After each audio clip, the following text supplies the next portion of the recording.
Superintendent of East Brunswick Public Schools, Dr. John Kopko, was honored this week with a dinner sponsored by the East Brunswick Education Foundation. Welcome to This Week in East Brunswick. We'll have more on the dinner this week. Also from the schools, parent Rita Pascal is named Guidance Counselor Advocate of the Year. And from the library, an update on the Friends of the Library's annual bargain book sale, now in progress at the Brunswick Square Mall. And information from Dennis Lai about the Chinese American Cultural Association and its activities. Finally, we'll have a review of the Town Council meeting held Monday night, and Pegy Ballister-Howells introduces the newest addition to the Blooming Acres Farm. But first, here's a look at programming on Channel 8 during the first week of April. Take a Stand for Fitness with Lenore Kulik Monday morning at 10. That's on Look Great, Feel Great.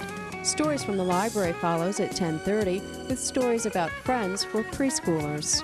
Tuesday night's lineup includes Just Kidding at 7 o'clock, You and Your Money at 7:30, and Exercise the Right Choice at 8 o'clock. Everyday Mathematics is the focus of Wednesday night's Spotlight on Education at 7:30.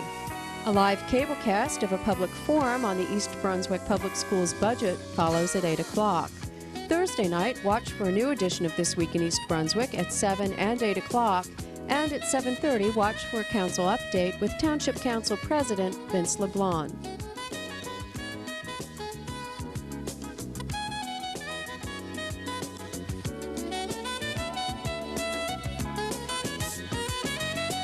Hi, welcome to Blooming Acres. It's spring, and besides the flowers coming up and seeds going in the ground, it's a busy time of year for the animals, and there's lots of little ones, little baby chicks about to be hatched, and we have a little sheep here, a little lamb that we just acquired very recently. Unfortunately, she was picked out of a lot that was about to go to market to be Easter Sunday dinner. So we rescued her, and she was, in my opinion, the cutest of the bunch, but it was not an easy decision to figure out which one we wanted to have. Now, Dahlia here is a fine goat, but she likes to hang out with the donkey and the other goat, Poppy. As a result, Maggie, who was our very first animal here on the farm, and is a mature sheep of 4, was pretty much alone. And since they're herd animals, they do much better when they have a companion. So we got Buttercup, the latest addition to Blooming Acres, who is sticking like glue to Maggie and really isn't very interested in people yet. But hopefully, over time, that'll change. So, it's time for you to meet Buttercup here at Blooming Acres. We'll see you next time. More than 500 people attended the opening night of the Friends of the Library's 21st annual bargain book sale earlier this week. The sale is now in progress at the Brunswick Square Mall and will continue through April 2nd during mall hours. Join the crowd and get great deals on more than 40,000 books in 30 categories. It's not just books. You'll also find audiobooks, movies, video games, audio cassettes, records, and computer software. See it for yourself.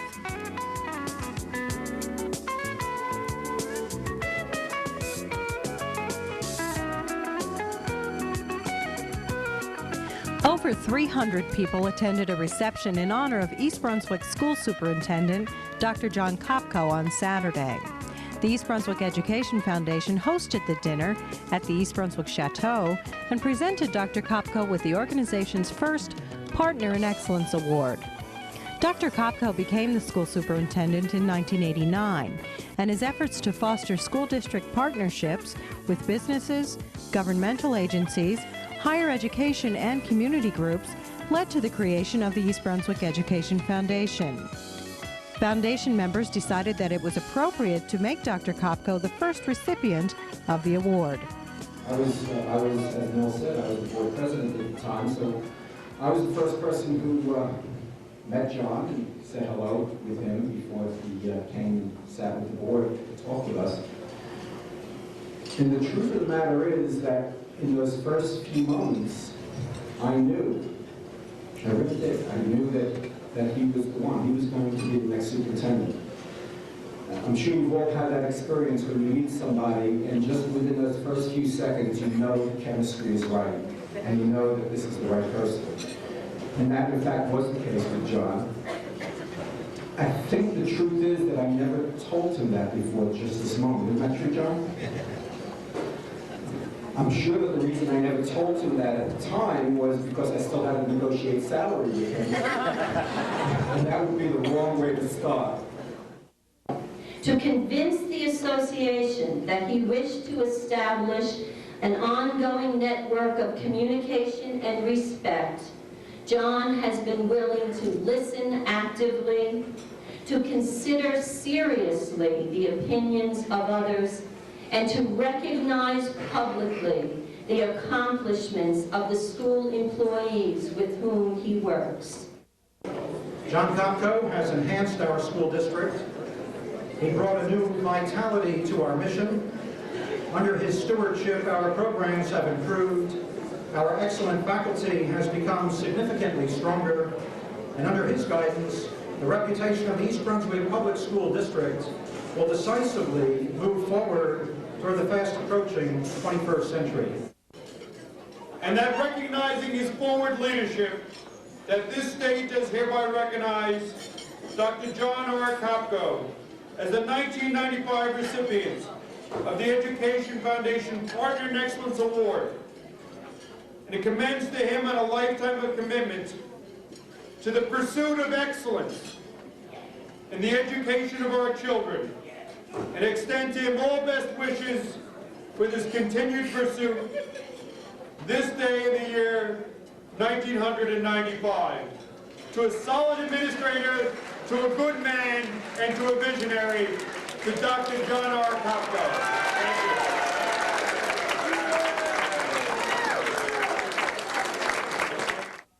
you. John, it is with great pride that the East Brunswick Education Foundation presents you with its first Partner in Excellence Award.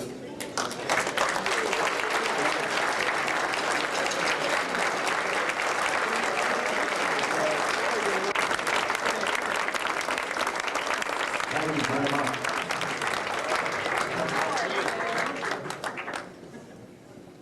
This is without a doubt one of the most memorable evenings of my entire life. I'm truly overwhelmed, I'm honored, and I'm humbled. Your presence this evening means more to me than I could ever even try to put into words. And I'd like to express my sincere gratitude to the trustees of the East Brunswick Education Foundation for designating me as their first partner in excellence. Hi, I'm Sharon Karmazin, and I'm here today for This Week in East Brunswick. My guest is Dennis Lai. Dennis is a past president of the Chinese American Cultural Association. Currently, he's president of the 40 Plus Club, and he'll be telling us a little bit about what that is. And he's also been a director of the organization for many years. Welcome, Dennis. Thank you. It's nice to have you here. Yeah, I'm great to be here. I know we have a growing Chinese population in East Brunswick. Can you tell us a little bit about the community? Yes, according to the last census data, we have about 2,000 Chinese American living in East Brunswick. But population grow very fast. As you can see, you know, all over it, Chinese Americans are very visible, or Asian Americans are very visible in the township now. And most of the people in the community are professional. Of course, more and more people come into the community are businessmen. So that is good, you know, for the community too, to do an increased job opportunity. And so it is very dynamic, and as I said, the community is growing very fast, and we meet new people, you know, on a daily basis now. And the association serves people in East Brunswick and also throughout the county. Does it have more than just an East Brunswick scope? Yeah, it covers central New Jersey. In fact, the association is the largest Chinese American association in New Jersey. Really? How many members? We should be about 1,000 family members. Wow. So it covers Middlesex County, Somerset, and Union counties, part of Mercer County and Monmouth County. Can you tell our viewers a little bit about what kinds of activities the club is involved with? Well, we have 4 Chinese schools, and one of the Chinese schools is in East Brunswick. That is over 30 years old. And we have 3 others, one in Bridgewater, one in the New Providence area, and one is in Westfield. Let's talk a little bit about the one that's in East Brunswick, because we may very well have viewers who'd like to get their youngsters involved. What age group does the school cover? Yeah, it goes from 3 years old, 3 and 4, up to around 18, before they go to college. So now this is not a regular day school, but rather weekend, or yes, when do the classes meet? It meets on Saturdays from 9:30 to 12:30, and we have 2 hours of language instructions and 1 hour cultural education. So we want the children not just to know the language itself, we want to know our heritage, our cultural background. And where does the school take place in East Brunswick? Yeah, Where it do used you to meet? be in Roselle Smith School. Now it's in Churchill Junior High School. Oh, in Churchill. And we have over 400 students now. Excellent. And if someone were interested in finding out more about the school, how would they go about doing that? Well, they can either write to, we have permanent address, a P.O. Box, 725 East Brunswick, 08816. And what would they have to do? Leave their name and number, and someone would call them? We'll call, someone will call them. We do have a class for non-Chinese speaking people, but we had a last year, but this year the enrollment is so low, so we didn't have it. Now this is for adults interested in learning Chinese? That's correct. We had one last year. And do you have to be Chinese? No, it doesn't have to be Chinese. You wouldn't? Yes. No. And you can write to the same box number if you're interested in getting involved with learning Chinese locally. How long would you say it would take a person who did not understand Chinese to gain some basic understanding of the language? Well, I think you probably start with, most non-Chinese speaking people learn Chinese is try to learn some conversation. Right. Yeah. That needs practice, of course. I would think. And well, it's difficult to say how long it takes, but it takes a while, and it takes some effort, I must say. Yes, I bet. Yeah. Tell us about some other activities besides the school. You mentioned the 40 Plus Club. Yes. Besides that, we have see what we do is that we have a Chinese school, which is for at that time earlier time is for children who are under about 14 years old, 15 years old. After that, we have teen club. So when they finish Chinese school, we go to teen club. And teen club is very good. We promote the leadership, care among the team members. And then from the also women's, or mother had a women's club, so a women's club. And now we have 40 Plus Club. So after we finish teen club, when the children go away, to colleges, or married away from home, so then only the parents left. So we have a 40 Plus Club, so that we have a social gathering. Planning a little more time for social activities. About once a month. So it worked out very well. Now, we're going to be sponsoring a program here in conjunction with the Chinese American Cultural Association and the Middlesex County Cultural and Heritage Foundation, I know, on Sunday. Can you tell us a little bit about that? Yes. See, the program is one of the, they call it storytellers cottages. It's and our association is one of the co-sponsors. And this coming Sunday is to, in a way, show and tell of a Chinese opera by very well-known opera. She's a teacher, right? Teacher, Miss Fong. She has her own opera group in New York, and very successful. She will tell us, I believe she will tell us what it means in terms of facial expressions and movement, and also costumes, right. And understand. She will show and tell. I think she is very good on that. And that's at 2 o'clock, I know, on Sunday, afternoon. And open to the public if anyone is interested in coming to learn more about the Chinese opera and storytelling tradition. It's free of charge, too. Yes, that's right, free of charge. Before we finish, I'd like to mention that the Chinese American Cultural Association has always been a great friend of the library. And the most recent gift that we've received is this new edition of the Asian American Encyclopedia, a 6-volume set that's just been added thanks to the generous donations from members of the Chinese American Cultural Association and the Chinese school. So this is available in our reference department now. And previously, the association has also been instrumental in the establishment of the Chinese language collection, which is here. So we have a sizable collection of materials in Chinese language for people to borrow here at the library, thanks to the Cultural Association. Oh, welcome. Well, I'd like to thank you for being with me today, and to hope that in the future we'll be doing lots more together. I hope so. Thank you. And thank you. I've had Dennis Lai with me today. This is Sharon Karmazin for This Week in East Brunswick. Until next time. Hi, I'm Amy Fisher, and today I'm with Dr. Frank Lopresti, who's the chairperson of Guidance in our district, and Mrs. Rita Pascal, who's a member of the Guidance Advisory Council. Frank, you have a program coming up next week at which Rita will receive an award. Could you tell us about the award? Surely, Amy. As you're aware, this is our 4th annual Evening of Parent workshops at Churchill. Those workshops have been major focus and outreach focus for parents to have workshops that provide a number of opportunities for them. But as part of that evening meeting, the theme this year is Churchill Counselors Value Families. Along with that, this year we have selected a parent as Counselor Advocate of the Year, which is Rita Pascal. So this is going to be a very special event for us.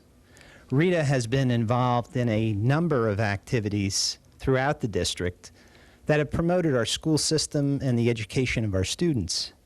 Specifically, she was president of the Chittick PTA. She was also secretary of the President's Council and has been on a number of committees. I have known her as the Guidance Advisory Committee member. She's been a member since 1984. And has not only given us insight into programs, but has also helped with presentations to the Board of Education, and we truly believe she's been an advocate for the Guidance Department. Oh, Rita, how do you feel about getting this award? I'm very honored to get this award. It has truly been a privilege to work on this committee and all the other committees that I've worked on in the district.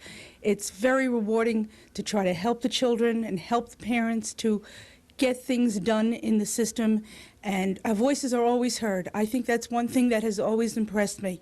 Whenever we've gone to the committee with any problem or anything that we see that maybe could be improved, the committee has always listened, and usually things get done and things get changed, and that has been very rewarding. Well, now your younger daughter will be graduating this year.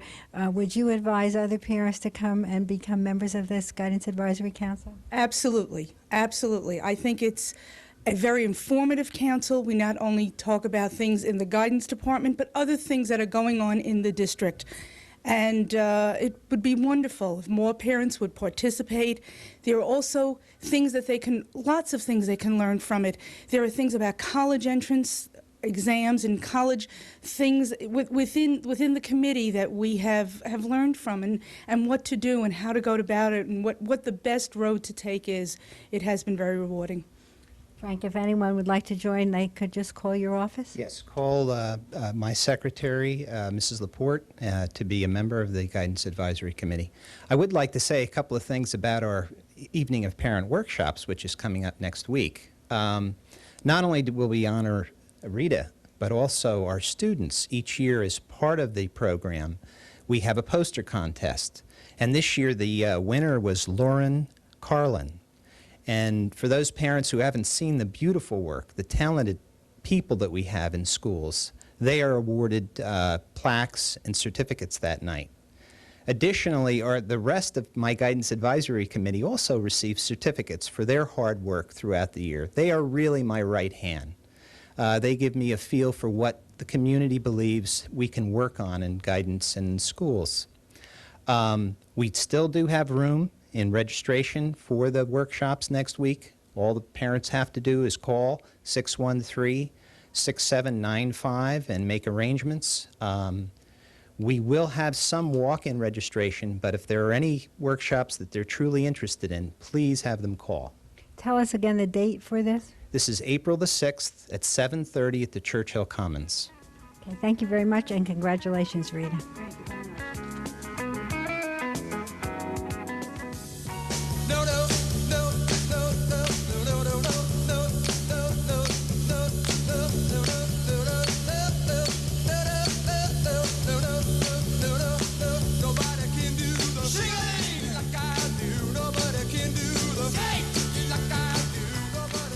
Don't make us have to tell you no.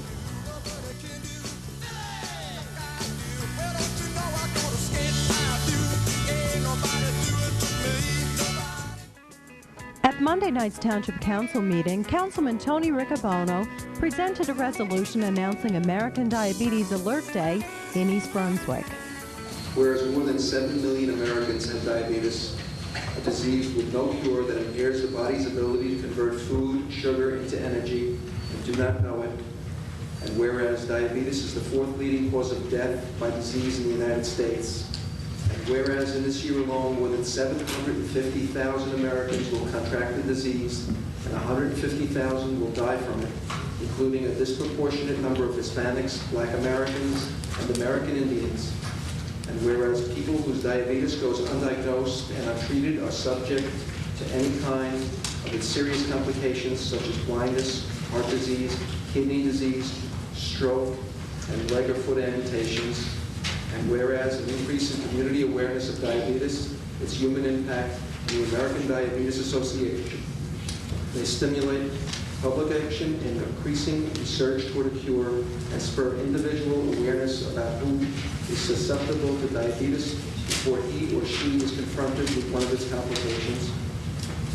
Now therefore be it proclaimed that Ira Skowski, Mayor of the Township of East Brunswick, does hereby proclaim March 28, 1995 to be the American Diabetes Alert in East Brunswick, and ask that every citizen participate in efforts that determine individual risk for diabetes, sound the alert about diabetes in our community, and support research to end diabetes and improve the lives of all who have contracted this disease. Be it further proclaimed that I present the American Diabetes Association with a check from the employees of the Township of East Brunswick. This contribution represents money donated by employees who participated in Jeans Day, which is one day a month that is set aside when Township employees may wear casual clothes to work, and for the privilege of doing so, make a donation, proceeds of which go to a different charity every month. 5 ordinances were scheduled for a public hearing, among them the creation of the position of a local historian for the township, one amending land use procedures, another which would allow employees to offer opinions in quality control circles, and finally the 1995 municipal budget. Those 4 ordinances were passed unanimously. Another ordinance authorizing an agreement for shared local assistance services with North Brunswick was questioned by Councilman Clark. Question that I have is, if we tonight adopt this ordinance, I would like to know beforehand what the administration is proposing in regards to the person who holds that position and what's going to be happening with it. Will it be reduced to a part-time position, since that reason for upgrading it in the first place has now been eliminated and obviously the workload is less? Will we be reducing our costs that way, or are we going to continue to retain that position after we adopt this ordinance, in the hope that we have to hear from you at a later time of what you're going to do with it? I think that should be defined and answered before we adopt this. I think January of 1993 was not predicated upon this person assisting the welfare director. It was an upgrade as a result of additional responsibilities, but at the time it was commented that this person could also then help the welfare director. On the other hand, we have a person who had been working 10 hours a week, paid for those extra 10 hours, and another person who worked approximately 3 hours a week in partial assistance of the welfare director, and I'm prepared to recommend to the mayor that the hours be immediately curtailed and the savings associated with those curtailment of hours, with that curtailment of hours, be to the benefit of the town. Escape clause that's in the contract that allows us to get out within 90 days upon termination, which was one of the concerns that the local assistance board had. So, as Councilman Zarnowski indicated, as we monitor the situation, should there be a concern, I mean, subject to administration getting the cost to council to confirm that, should there be a concern, even in the outset, we would have an ability to terminate that. Councilman Clark then changed his mind and voted in favor of the ordinance. Also at Monday's meeting, Patty Sullivan, who served as the Department on Aging's outreach coordinator for over 5 years, explained to the council why she couldn't return to her job after being laid off in February. I cannot accept the position. As I said in the letter, I was willing to do my own position, and I'm sorry for the town, and most of all, I'm really sorry for my seniors. Council members reacted strongly to Ms. Sullivan's statement. Mr. Stone, we sat here 2 or 3 weeks ago and we asked you what the difference in Ms. Sullivan's job description would be. You told us that you would get back to us in a confidential memorandum.